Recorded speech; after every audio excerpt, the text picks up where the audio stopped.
Pakistan aesthetic hair transplant center, hydra white treatment, جلد کی دلکشی اور نکھار کا ابتدائی علاج، نامور aesthetic consultant doctor Hanif Saeed کی زیر نگرانی، Pakistan aesthetic hair transplant center, جہاں خوبصورتی بولتی ہے۔ فون 0341 000 6060 0345 210 5338۔ السلام علیکم، لائف ڈیجیٹل نیوز میں خوش آمدید۔ آپ نے اب تک ہمارے چینل کو سبسکرائب نہیں کیا ہے تو صحت کی خبروں سے باخبر رہنے کے لیے سبسکرائب اور بیل آئیکن کو پریس کر کے لائک بھی ضرور کر دیں۔ السلام علیکم ورحمۃ اللہ وبرکاتہ۔ میں ہوں سراج الدین امجدی۔ جن احباب نے ہمارے چینل کو سبسکرائب کیا ان کا شکریہ۔ ویڈیو پسند آنے پر لائک اور کمنٹ سیکشن میں اپنی قیمتی رائے سے ضرور آگاہ فرمایا کریں۔ آج کی خصوصی رپورٹ MDCAT 2024 پرچہ آؤٹ، محکمہ صحت سندھ کے اہم واقعات اور دیگر خبروں پر مشتمل ہے۔ ناظرین کرام، جہاں سندھ ہائی کورٹ کے حکم پر وزیر اعلیٰ سندھ کی معائنہ کمیٹی کی خاتون سربراہ شیریں مصطفیٰ ناریجو کی سربراہی میں MDCAT 2024 پرچہ آؤٹ کی تحقیقات کا آغاز ہو چکا ہے۔ کمیٹی کی رپورٹ کو مؤثر اور مستند بنانے کے لیے نہ صرف متاثرہ امیدواروں کو کمیٹی سے تعاون کرنا چاہیے بلکہ متاثرہ امیدواروں کے حق میں گزشتہ دنوں PMA، پیما، YDA و دیگر طبی تنظیموں نے کراچی پریس کلب میں پریس کانفرنس کی تھی۔ ان طبی تنظیموں سمیت وہ مختلف سیاسی جماعتوں نے جنہوں نے ان متاثرہ امیدواروں کو اپنے جس تعاون کا یقین دلایا ہے، اس یقین دہانی کی روشنی میں انہیں بھی متاثرہ امیدواروں کی حکومتی تحقیقاتی کمیٹی میں بھی جاندار آواز بننے کے لیے عملی طور پر آگے آنا چاہیے۔ مجھے نہیں معلوم کہ مذکورہ تحقیقاتی کمیٹی نے سابقہ تحقیقاتی کمیٹی کی طرز پر نمایاں اردو، انگریزی اور سندھی اخبارات میں متاثرہ امیدواروں کو کمیٹی کا حصہ بننے کے لیے اشتہارات مشتہر کیے گئے ہیں یا نہیں۔ تاہم ایک طبی صحافی کی حیثیت سے میں ضروری جانتا ہوں کہ تحقیقاتی کمیٹی اس حوالے سے باقاعدہ اشتہار بھی مشتہر کرے۔ جبکہ گزشتہ خصوصی رپورٹ میں بھی میں نے کمیٹی کے حوالے سے بعض تحفظات اور متاثرہ امیدواروں کے ساتھ ہونے والی ظلم اور ناانصافی کے حساس معاملے کی شفاف اور غیر متنازع تحقیقات کے لیے کچھ امور کے اوپر میں نے نشاندہی کی تھی۔ اسی طرح کمیٹی میں شامل محمد مرید راہمو، موجودہ سیکریٹری اوقاف کو مذکورہ کمیٹی سے فوری باہر نکالا جانا چاہیے۔ یہ اس لیے ضروری ہے کہ یہ وہی موصوف ہیں جو سابقہ MDCAT 2023 میں یونیورسٹی اینڈ بورڈ کے چیئرمین ہونے کے حوالے سے اس متنازع معاملے میں انٹر بورڈ کے نتائج کی تحقیقات کے حوالے سے راہمو کا کردار اور کرتوت سب کے سامنے اور ریکارڈ پر موجود ہے۔ مجھے نہیں معلوم کہ مذکورہ تحقیقاتی کمیٹی نے اب تک امتحانی ریکارڈ قبضے میں لیا ہے یا نہیں، لیکن یہ سب کو پتہ ہے کہ ڈھائی یونیورسٹی میں 70 سال سے زائد عمر کے سیکیورٹی انچارج ڈاکٹر رستم زماں کو ڈھائی یونیورسٹی کی انتظامیہ نے ان پر ہراسگی کے ایک سنگین الزام سامنے آنے کے بعد ان سے سیکیورٹی کے اختیارات واپس لے کر انہیں اوجا کی OPD کا ڈائریکٹر بنا دیا گیا ہے۔ ویسے تو انتظامیہ اعلیٰ عدلیہ اور حکومتی فیصلوں پر عمل درآمد کا دعویٰ تو ضرور کرتی ہے، لیکن اعلیٰ عدلیہ اور حالیہ وفاقی حکومت کے فیصلوں کے برعکس ریٹائر لوگوں کو نہ جانے بار بار کانٹریکٹ پر کیوں ملازم رکھا جاتا ہے۔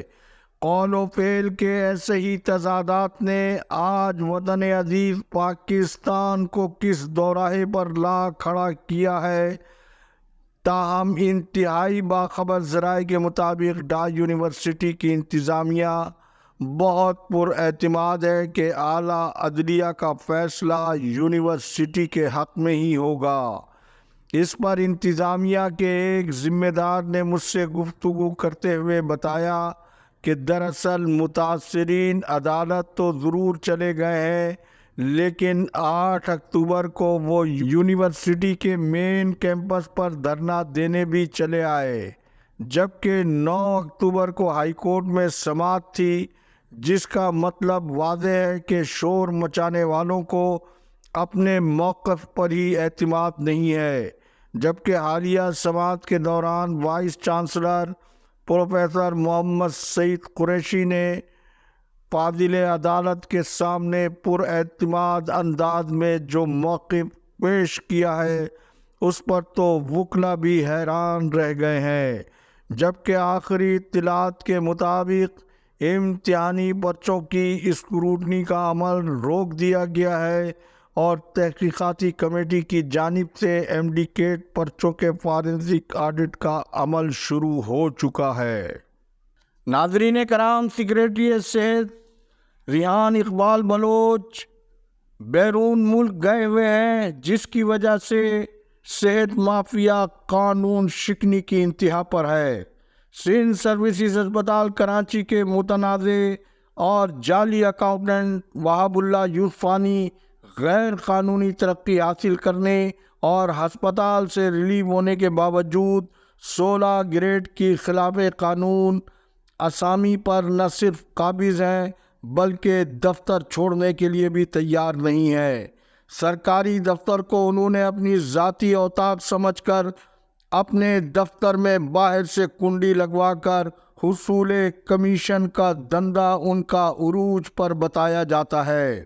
فی الحال ان کی اس لاقانونیت کو روکنے والا اور پکڑنے والا انہیں کوئی نہیں ہے، جبکہ محکمہ صحت پر گہری نظر رکھنے والے حلقوں اور سینئر فرض شناس افسران اور ملازمین کے مطابق سیکریٹری صحت ریحان اقبال بلوچ کے اقدامات کے نتیجے میں مثبت اثرات مرتب ہوئے ہیں۔ جو صحت مافیا کی بچی کچی باقیات ہے وہ خود بھاگنے کی فکر میں بتائی جاتی ہے، جبکہ سروسز ہسپتال کراچی میں وہاب اللہ یوسفانی نے جس طرح سے تبادلے اور اس سے پہلے مبینہ کروڑوں روپے کا جو سرکاری خزانہ غبن کیا ہے وہ سب کچھ ریکارڈ پر ہے۔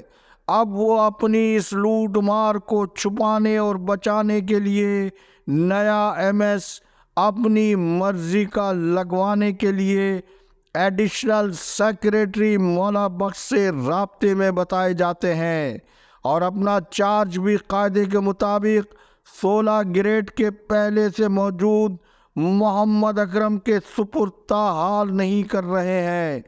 ادھر دوسری جانب غیر قانونی اسپیشل ڈی پی سی لے کر میر پور خاص سول اسپتال کے فنڈز اور وسائل کو باپ کا مال سمجھ کر شیر محمد چانیوں نے جس طرح سے لوٹ مار کا بازار گرم کر رکھا ہے اور نرسنگ ہاسٹل کی طالبات کے جعلی بلز بنا کر 2.5 کروڑ روپے کے مبینہ گھپلوں کے سنگین الزام میں ہی وہ ملوث نہیں ہے، بلکہ غریب بچیوں کے وظائف ہڑپ کرنے کے علاوہ صرف 2 ماہ میں 30 کروڑ روپے جعلی بلوں کے ذریعے سرکاری خزانے سے لوٹے جا چکے ہیں، جس کا علم شاکر آڈیٹر کو بھی ہے۔ یہ رقم سول اسپتال میر پور خاص کے ہیڈ MP-0130 میں سے نکلوائی گئی ہے۔ یہ تمام بلز بنانے کا کام راشد عزیز نے سر انجام دیا ہے۔